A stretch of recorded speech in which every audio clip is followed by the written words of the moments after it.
Very good morning, dear students. Hope you all must be fine. Today we are going to start our chapter from our civics book, chapter number 3, which is part of unit 2, that is how the state government works. Dear students, in the previous chapter we must have learned about the division of governance into 3 different layers, which is the central, the state and the local government. In this chapter, we will be further reading about the working of the state government, which is well described in our name of the chapter, the topic, that is how the state government works. Dear students, let's just have a look of what we are going to study in this chapter.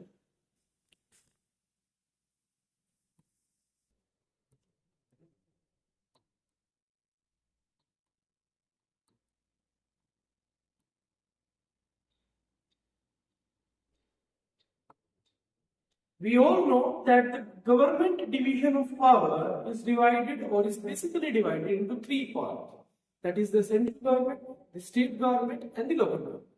In this chapter, we will be specifically talking about how the power is given in the hands of the state government and what all works does they do for the people of the state. So, let us just take this with the help of an example of a state and better understand this with the elements of this state governance. So, dear students, you might be knowing that every state has its head in the name of chief minister. This chief minister is the head of the government of the state. But the government of a state does not only comprises of the chief minister. It does comprises of MLAs, members of the legislative assembly, and these members are chosen by the people itself from their different constituencies. So let me draw a map for you to better understand this concept.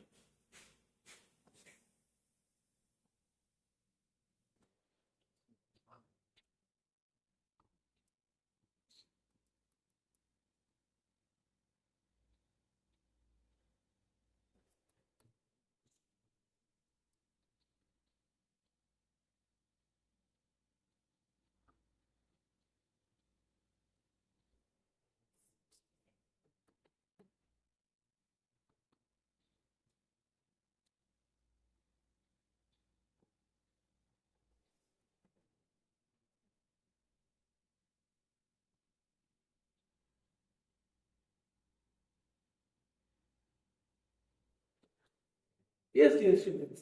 So, let's understand that suppose there is a constituency. Each state, for administrative purposes, is divided into different constituencies. Each constituency is comprised of an MLA as its administrative head. Or for the local governance, for better local governance, it has MLAs to govern the place.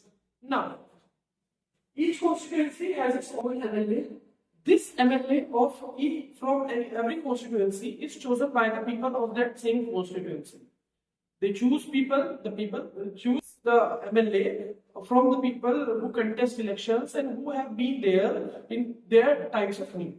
Now, this MLA is amongst all the MLAs of the state constituencies. There are various constituencies in every state. So, this MLA, which is chosen from a constituency, is amongst all the MLAs from every constituency.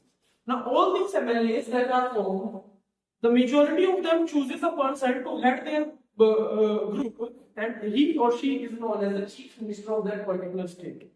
Then the chief minister in turn is appointed by the governor and chooses the ministers for different portfolios.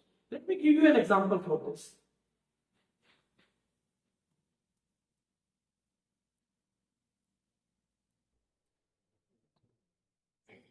Himachal Pradesh has 68 constituencies.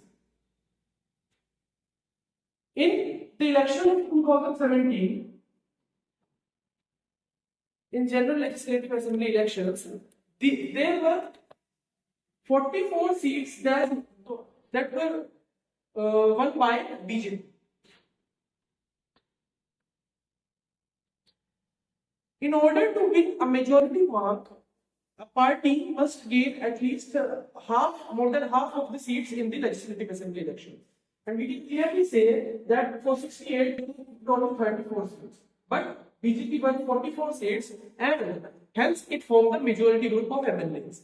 Therefore, the BJP MLAs unanimously chose Jairam Thakur as their chief minister.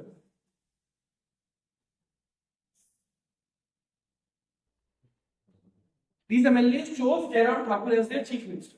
On the other hand, the Indian National Congress stood as the party of opposition.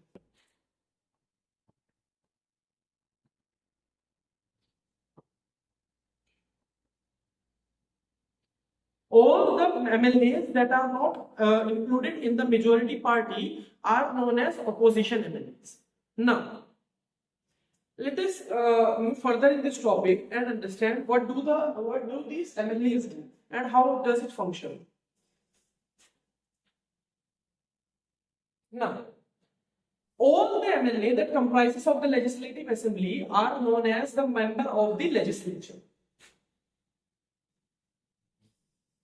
Government is divided into three parts: legislature, executive, and judiciary. These two come from the MLAs itself. Legislature comprises of all the MLAs of the Legislative Assembly, whereas executive comprises of the chief minister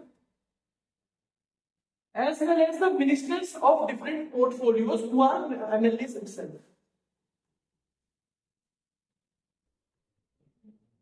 Therefore, we can say that some MLAs have dual duty, that is, being the chief minister also and MLA also.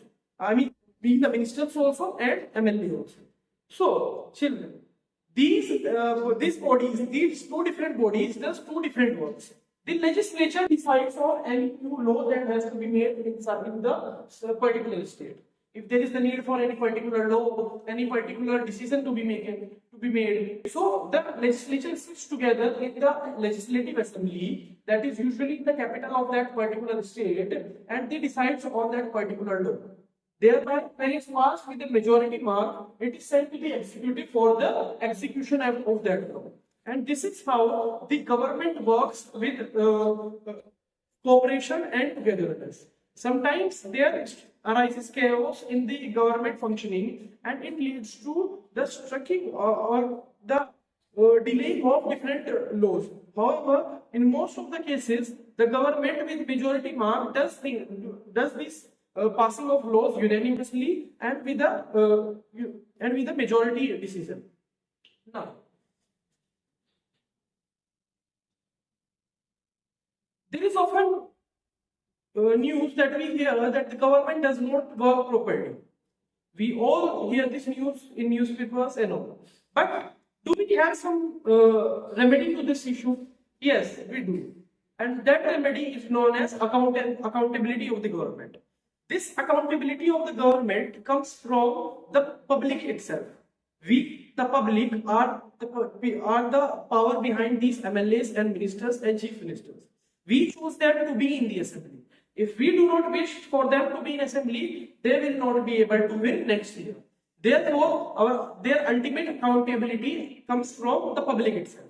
Apart from this, media houses, newspapers, print and social media, all does it work to let the people make aware about their rights and ask the public servants or the MLAs and other ministers to help their accountability towards their work.